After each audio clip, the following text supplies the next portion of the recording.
Hi, everybody. This is Joe. And this is Lisa. And welcome to your cheap date for March 3rd, 2007. On this week's show, we have a not at all cheap date. We see some of our heroes from NPR. And we have sex right on the show.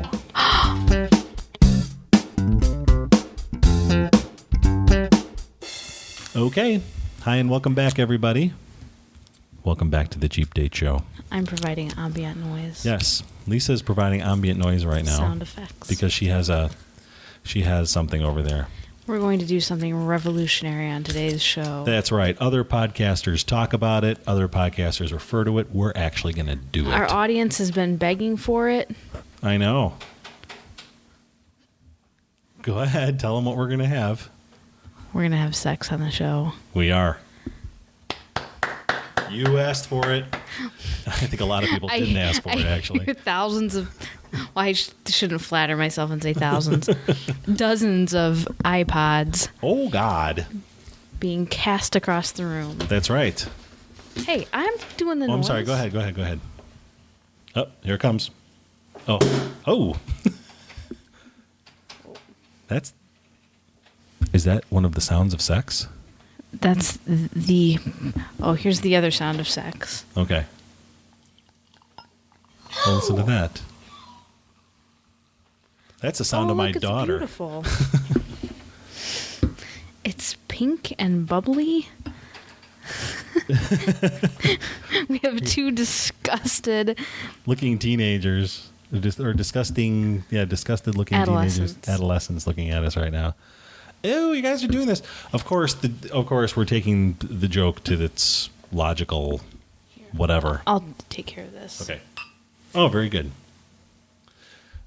What this is, it's a sparkling wine from the El Mauby vineyards. And get this. In Michigan. It's called sex. Mm-hmm. It's actually a sparkling... Ooh, it's lovely. Mm-hmm. It's a sparkling wine. It's a rosé blend of Pinot Noir and Chardonnay grapes that are hand-picked and carefully whole cluster pressed. The juice is fermented in stainless steel tanks, then fermented a second time in the cuvée clos method. Oh, yes, I'm very familiar with. Yes, you are. Producing the wine's natural effervescence. Finished with a brut dosage, about 1% sweetness. This is actually very, very nice. What does that mean, a brut dosage? I have no idea. Dosage. Dosage. Oh, maybe it is. Maybe dosage is in. It could be. I don't pretend to be a wine expert. But in any event, El Mauby, they are located in, they're up in the northern area of Michigan, right? North of Traverse City and south of Suttons Bay. Oh, Suttons Bay, Michigan. Suttons Bay, Michigan. That's where they're located.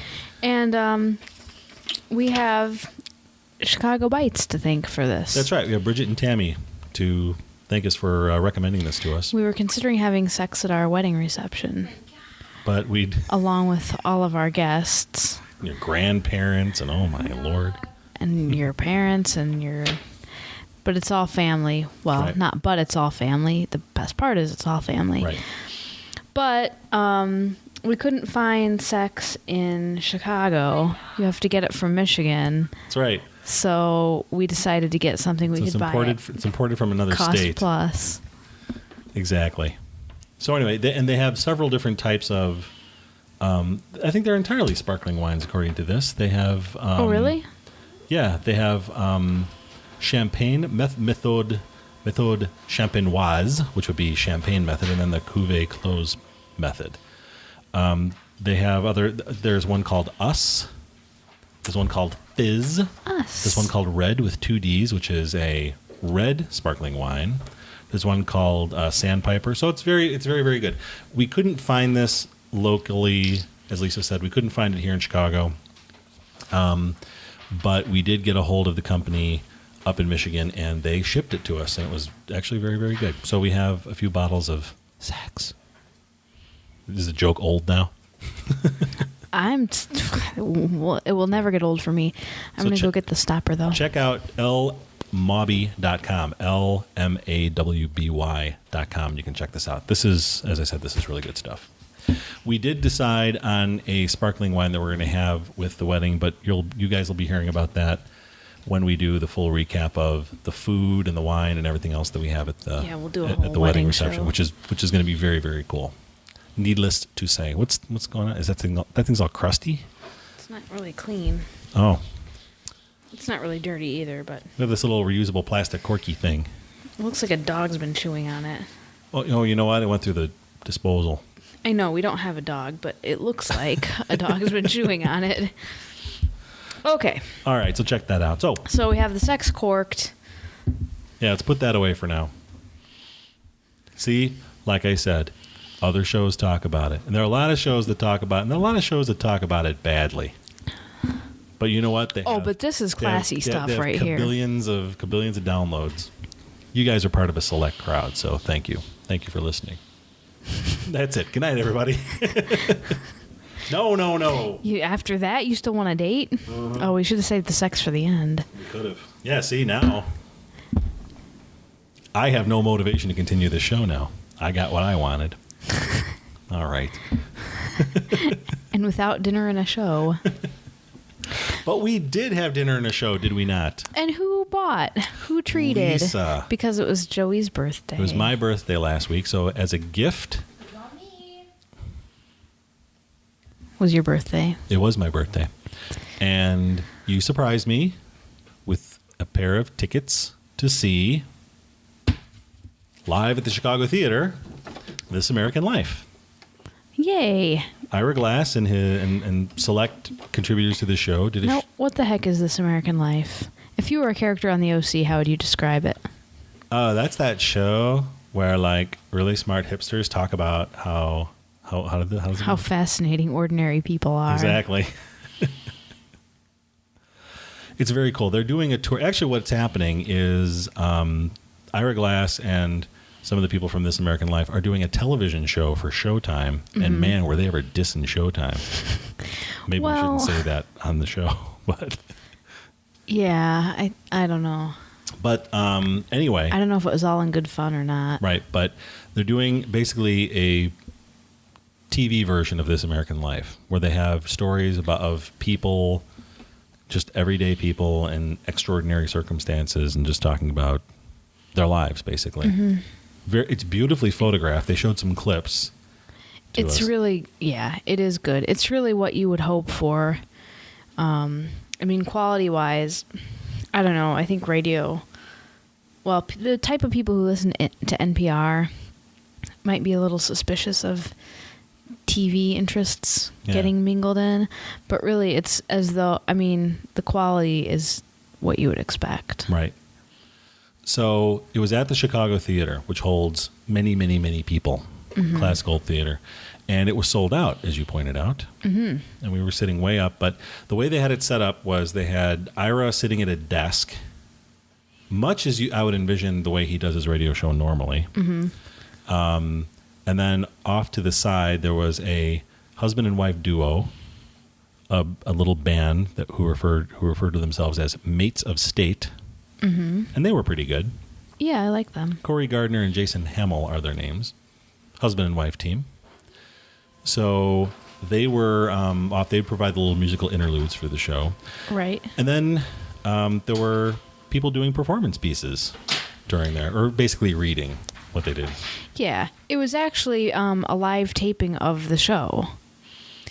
And I wasn't sure what to expect, but there was a little bit of audience interaction, but it was basically they had a show ready to go, a 4-act show as usual, some of which was clips from the show. And I think in Act 3 they interviewed their producer. And the director. Showed some clips from the show. Mm-hmm. That was great. And all with a TV theme. Correct. Their other 3 speakers did essays on TV. Right. First was Sarah Vowell, who came up and she talked about her whole thing was about the history of the United States, especially the Pilgrim era, as told through TV. Sitcoms in particular.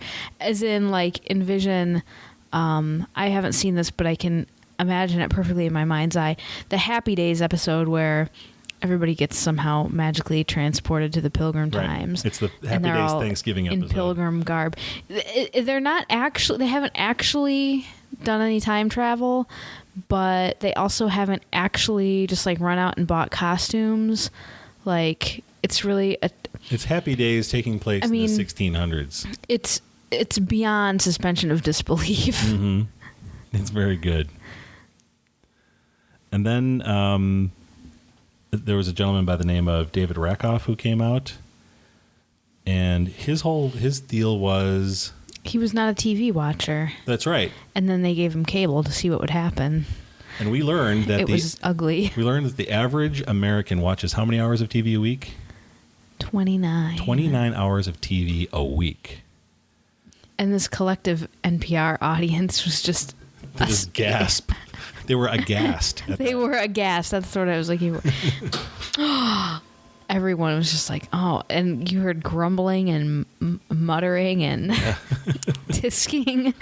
So what they did with David was they set him up with cable, and they told him he had to watch 29 hours of TV and report. You know what's funny is I easily spend 29 hours a week doing nothing at all on the internet. Mm-hmm.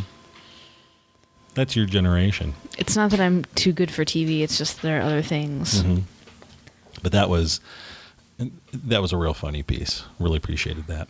Mm-hmm. And then there was a bit where Ira Glass and Chris Wiltshire, who's the director of the TV show, showed some clips. They showed some clips from the TV show and also some outtakes. This is actually pretty funny. Was where there was this farmer who was telling a story about how his prize bull had died, and they had two different. They said what they said was, "All right, we shot this two different ways. One of them made it in the show. One of them didn't." And the one that didn't make it into the show was as this cattleman is talking about how, he just cried and he skinned the bull and he was crying. There was one where he was telling the story and then they kind of cut to the bull out in the field and they cut back and it was pretty powerful, but it wasn't like, disturbing or anything. The version that didn't make it into the show was where they kept cutting to Ira Glass, who was just sort of nodding, looking concerned. Mm-hmm, yes, okay. Which, like I said, probably made a lot of sense to Ira and to the interviewee, but did not work at all right on film. Mm-hmm. I mean, Ira asks the questions on the radio show, but then if he can have somebody, he doesn't take control of it like somebody like Larry King might. That's right. Hello. If his interviewee can talk for 5 minutes without a prompt or a question or whatever, that's what they do. Mm-hmm. They get to just talk. And he just keeps things moving. So to show him just listening was like lamer than lame, to be quite honest. So it was pretty good. And then the final speaker of the evening was one of Lisa's favorites. Dreamy Sigh. Oh. Go ahead. Oh, I know how jealous you are. It was Dan Savage. Yes. Dan Savage editor of The Stranger. Is he an editor of The Stranger? In Seattle. I think that's what it says on there. Is he? I know his column appears in The Stranger. He edits what is probably the most interesting alternative weekly news. Oh, he does edit The Stranger. There you go. We were reading The Stranger the first weekend that we met, were we not? We were. That's right. And we may have read Savage Love. Savage Love is... You know what? We're back to the theme again. Savage Love is a sex advice column. But he's really, really funny. One that is savage, to say the least. Yeah. It's... And apparently he's written a book about marrying his male partner. Yes. And they've adopted a boy. Right, a young man. Now, not a young man, a boy, a child. The funny... His bit was really funny because he was talking about how he grew up and there were stereotypes that he would see because he knew what his proclivity was fairly early on, and he was somewhat disturbed by the stereotypes. The portrayal of gays on TV. Like on Barney Miller and whatnot. I shouldn't say gays, but you know what I mean. Are you a gay? No. But he was talking about that.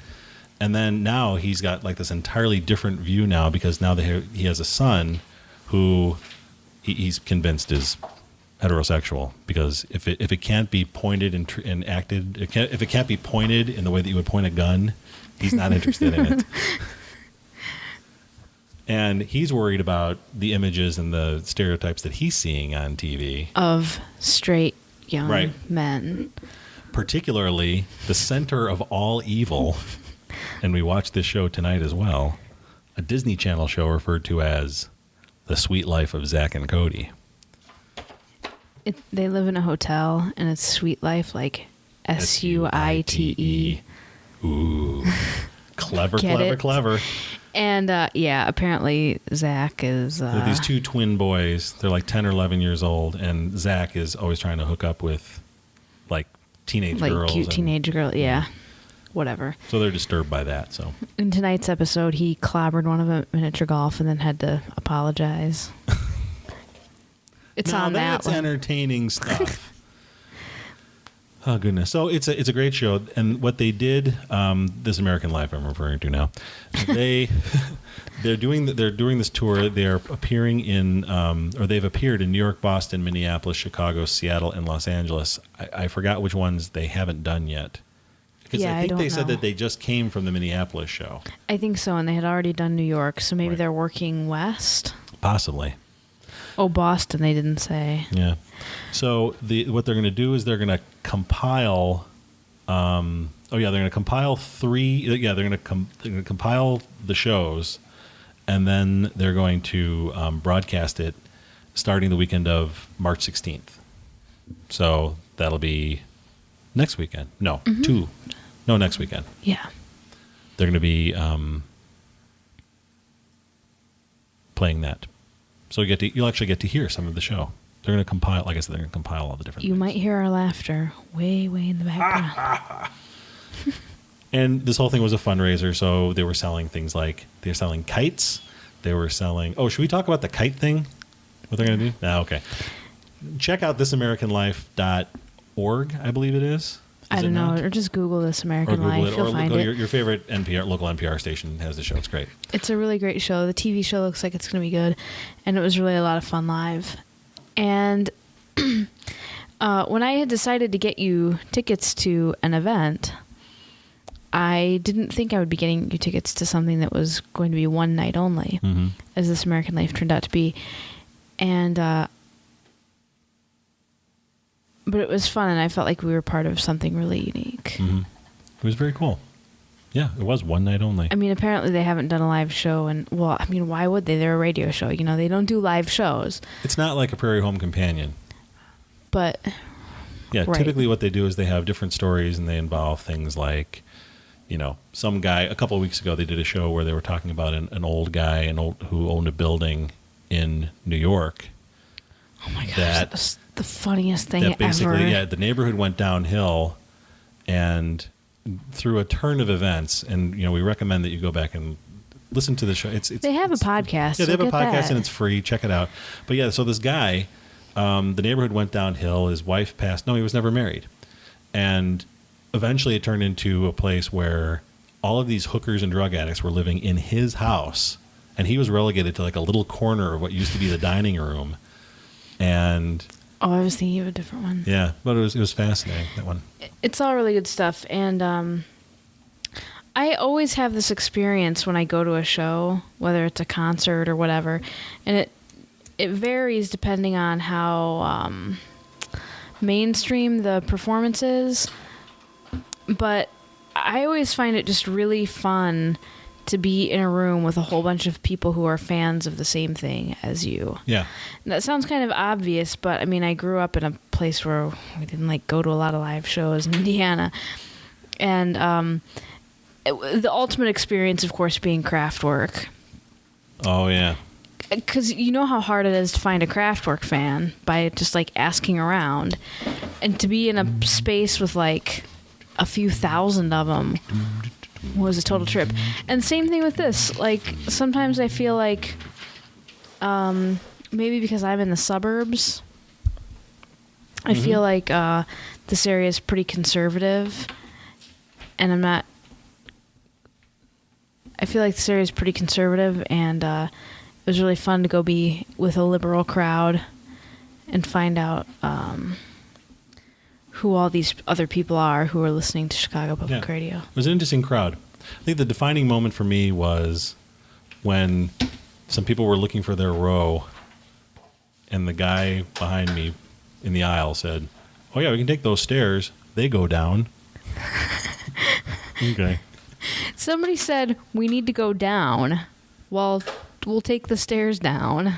Yeah, or something. Yeah, it was really funny. Like so anyway, it was very cool. If you come to your town, check it out. Otherwise, check out. And if you're not... It's over by the time they get this. Yeah, exactly. Okay. We need to move on because we need to talk about what we did before we saw the show.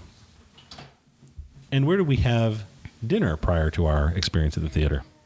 I bought you dinner.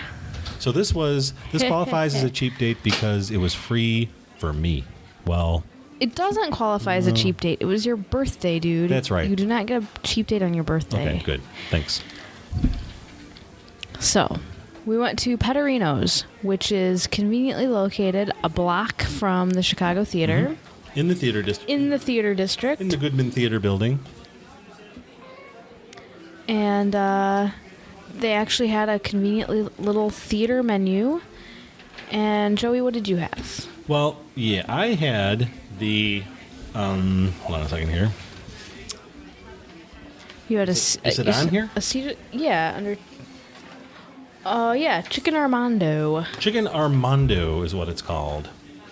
And what it was, it was a chicken breast that was pounded kind of flat, similar to what you get sometimes with chicken parmesan. But it had Parmesan cheese on it, but it was like pan fried, and the Parmesan cheese was like melted on, and then there were like asparagus spears on top of it. Encrusted. Asparagus spears. That's Britney Spears' older brother. Oh, shut up. Anyway. That was so bad. That was wonderful. So yeah. I need some sex. Oh, nice. That's what you get for asparagus spears. There you go.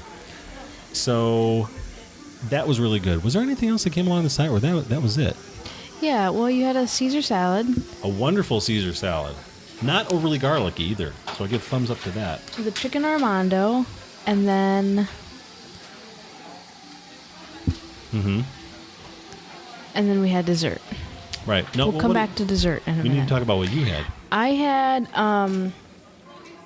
the regular green salad. It was chopped up. I liked that. Had a delicious little Italian vinaigrette. Mm-hmm. And then I had the steak Diane. Mm-hmm. Now. And how was Diane? I was in the mood for red meat. The meat was wonderful. When it came with a little stuffed tomato. It was a little tomato topped with like garlicky breadcrumbs. Anyway, I liked the meat, but Diane sauce, and man, I guess I should have known this, and I really didn't, is very oniony. It's like a caramelized onion sauce, and it was a little more oniony than I was really in the mood for.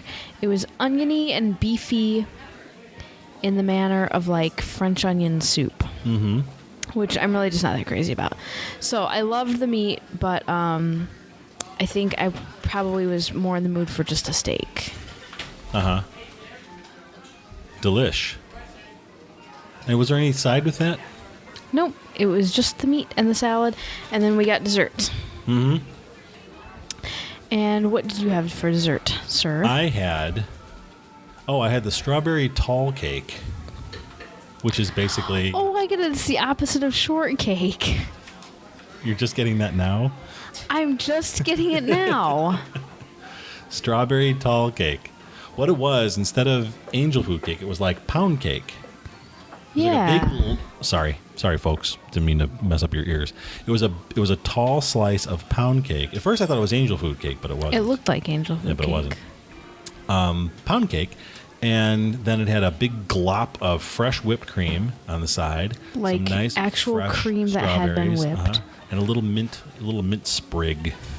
in the middle of it all. And that was delicious. And then Lisa had the ultimate dessert for Lisa. Of course, the chocolate applause cake, which was a hot, moist, melty little chocolate cake drenched in warm chocolate sauce with a glob of the same fresh whipped cream and a few berries, a few raspberries and a few blueberries. Yeah. It was amazing. Right. And we started off at the beginning of at the front end of the deal with, what did you have to drink? Oh, a vodka tonic. And I had a dirty martini with a vodka dirty martini with Sky vodka. Okay, and that was very well done. It's with blue cheese olives. Yeah, blue cheese olives. And you know what? We weren't shopping for price this time, but we got out of there it was under $100. Yeah. With tax, no tip. And so it ended up being over 100. Now Petterino's it's a Let Us Entertain You restaurant, which is one of the chains we've mentioned here before in Chicago. Their cuisine is generally considered, well, first of all, the decor, it's dark, it's very, since it's in the theater district, there are pictures all over the walls of various luminaries from the theater world, many of whom you won't even recognize, most of whom I didn't recognize, but there are a few who are stage actors and actresses. And we sat in a room in the front, which has a huge mural on the wall of an anniversary of the Goodman Theater with drawings on it. Mm-hmm. And it's usually very crowded. It's a big after work hangout for a lot of people. Clearly. And it used to be up until the smoking ban went into effect. People used to hang out right in that bar. Right when you walk in the door, you used to get overwhelmed with cigar smoke. It was a big cigar bar. I'm sure. And but yeah, since there's no more smoking, it was actually kind of. It's like, hey, I can actually smell my food. So that was pretty good. And then the cuisine, I would say, is Italian. Similar to the other Let Us Entertain You concept was Maggiano's, which sort of left the fold and then came back into the fold. And the food is kind of similar to that, and the ambiance is kind of similar to Maggiano's, I would say. Except Maggiano's, I think, is a little bit busier. It's more family style. It's louder, whereas Petterino's has a lot of tables and a lot of booths and whatnot. Yeah, Petterino's is more romantic than Maggiano's, I think. Yes. But Petterino's has a lot of like steak and chops and stuff like that. Right. So it definitely leads in that direction. I mean, they have some Italian things on the I guess they have. They have like angel hair pound. I guess some things that I don't think of as being like your chicken Armando is Italian, I guess, but I didn't think of it as Italian because it doesn't come with spaghetti sauce. Like anything that doesn't have marinara on it, I don't immediately identify as Italian. Yeah. But anyway, it's very good. We enjoyed it. So thank you, honey. And you know what? It was worth it because we walked out of there at 7:30, walked one easy block over to the theater, and there we were. And then afterwards, we walked around trying to get a taxi because, like we said, it's in the theater district. And right when This American Life let out, Wicked also let out at exactly the same time. So all of a sudden, there was a throng of people walking along State Street. And Channel 7, which is the ABC station here in Chicago, has their studios on State Street, which is sort of it used to be the center of retail. Now it's sort of in the theater district, it has a lot of activity, but yeah. They have their TV studio where they do the news is right there. So at the 10 o'clock newscast, sometimes they point the camera towards the street. So right when we walked out of the theater, all of a sudden we saw this huge crowd across the street. We heard everyone going, "Yay!" It's like, oh, they must have turned the cameras on. Yeah, they were on the Channel 7 news. So that was pretty cool. Woot woot. So Petterino's is located at. Uh-oh. We don't have an address. It's located a block from the Chicago Theater. Yeah, right in downtown. It's right on Clark Street. Come on, you guys can Google it. Right. It's at Clark and If you can get Randolph. a podcast, you can Google Petterino's. Or follow the link in the show notes. Yeah, I believe that would be Clark and... No, Dearborn and... Actually, it's Dearborn and Randolph. Dearborn and Randolph, thank you. Just steps away from the Oriental Theater, where they're showing Wicked, and just a little bit up the road from the Cadillac Palace, where they're showing something else. where we saw Les Mis a long time ago. Aww. So from the very back row. You know what, though? Les Mis always... I'm not too proud to say that Les Mis always tears me up. Aww. That's right. Just don't get me started on Andrew Lloyd Webber. Okay, how much I won't. hate that guy. I won't get you started. Thanks. Good. Okay. I'm the operator with my pocket calculator.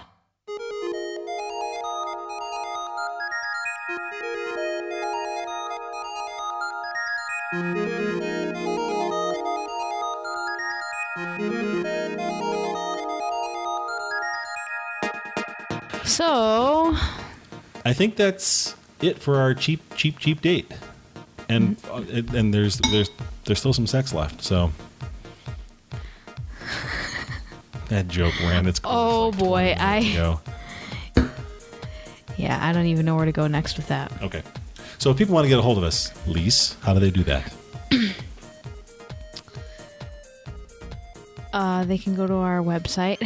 You know, Took a minute. I was trying to think of something clever about smoke signals, and it just... Morse code. Beep beep beep beep beep beep beep. But probably the best thing to do is just go to the website. It's cheapdateshow.com. You cannot comment there. We're sorry, but that's how it is for right now. They can email us at dish@cheapdateshow.com, or if they prefer a more vocal means of communication, they can call a number and leave a voicemail. What is that number? It's a Seattle number, 206-203-3283, which spells 206-203. Date. There's a plane going by outside, too. It's like there's like a blizzard here right now. Yeah, there is. But it's very cool. We're digging it. We're inside all snow. Hey, you know what? We're inside. Got the kids here. Having sex on the table.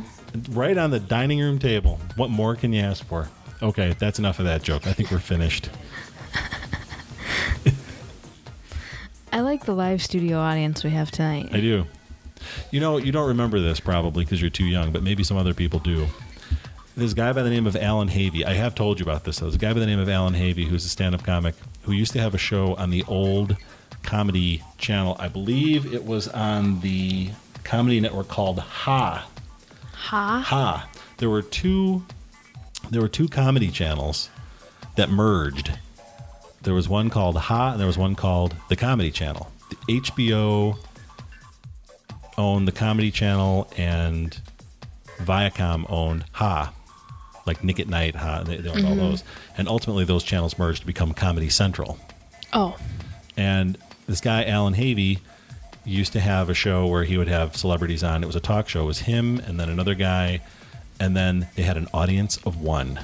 They would pick every night they would pick somebody off the street who would be the audience of one.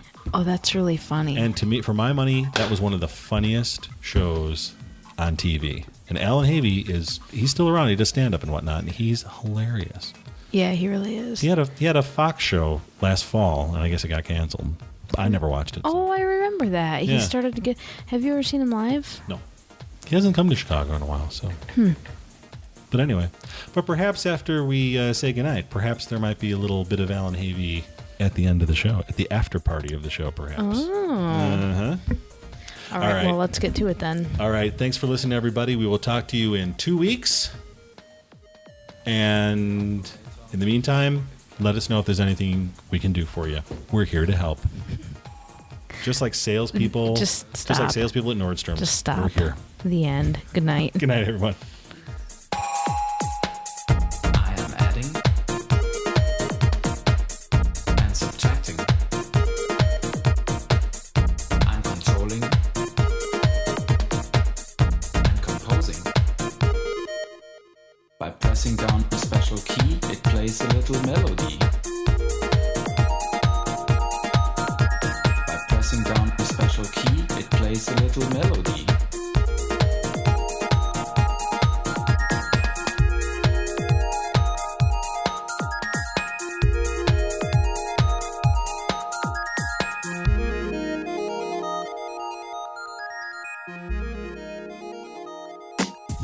This podcast is proudly listed at podcastpickle.com. But once you get married, who do you hang out with? Single people, edgy people, people like Dana? No. Once you get married, you hang with other married couples. Wow. Down, down, down, down, down, down. What are we doing tonight, honey? Going out with another married couple? Wild. Down, down, down, down, down, down. I'll drive to save gas. Edgy idea, Bob. Down, down, down, down, down, down. We're here, guys in the front, gals in the back. Sandals with socks, yeah. I got a fanny pack full of coupons. Let's go to Home Depot and look at tile.